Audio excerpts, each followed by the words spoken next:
MPSC म्हणजे काय वाटलं हो तुले? टाइमपास वाटला? समर्पण आहे ते, समर्पण. ही अभ्यास करणारी पोरं म्हणजे काय साधी सुधी पोरं नसतात बरं. थोर समाज सुधारकांच्या विचारवंतांच्या सान्निध्यात जात असते आमचा दिवस. अरे एमपीएससी ना नशा आहे, नशा. त्या मराठीचे एवढे भारी भारी शब्द कायले बोलतोय तू? काय ते सानिध्य आणि दुसरं काय होतं ते? ते समर्पण, नशा. असं का बोलतो का आपण? आवडली ना? खरं सांग आवडली ना?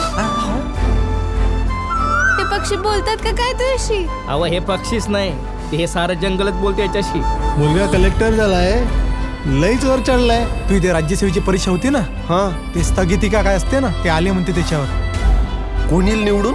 मोहिते पाटलाचं नाव समोर आहे वाटतं यंदा.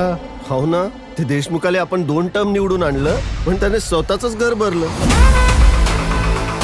काही करू इलेक्शन जिंका देशमुख साहेब, लई सोनं दडलं या जंगलात. माझी सत्ता येणार इथं, लक्षात ठेव. काही लोकांना प्रवाहाच्या विरोधात ठेवायचं आणि मग आम्हाला सरकार आमच्या विकासाकडे लक्ष देत नाही अशा बोंबा मारायच्या. असं आहे तुमचं. गाडीत पेट्रोल नाही, गावात पाण्याचा पत्ता नाही. अरे पडू दे मला बाप्पा पाऊस. मग अशी पेपरात वाचलं मी, हायवे जाणार आहे म्हणे जंगलातून. आपण घेऊया ना हे सिरियसली. आपण करूया आपलं कर्तव्य पूर्ण, हे जंगल वाचवून. तो समोरचा डोंगर आहे ना, त्याची सगळी झाडं कापायची, विकून टाकायची, सगळा पैसा आपलाच. तुम्हाला विकास पाहिजे की विनाश? विकास करतेत, गावाला पुढे नेतेत, आदर्श गाव बनवतेत. पण आपल्या गावातूनच ते आत्महत्याच करून राहिले लोक. हे बघा, रिपोर्ट मध्ये हेच लिहिलंय की पावसाच्या पाण्याला धरायला जमिनीत मुळं पाहिजे.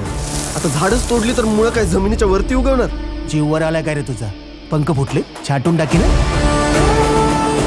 सावित्रीबाई फुले, ताराबाई शिंदे आणि जिजामाता हे फक्त उदाहरणासाठी नाहीये, माझ्यासाठी. मी येते तुझ्या सोबत. जंगल कोण वाचवणार? कोण वाचवणार?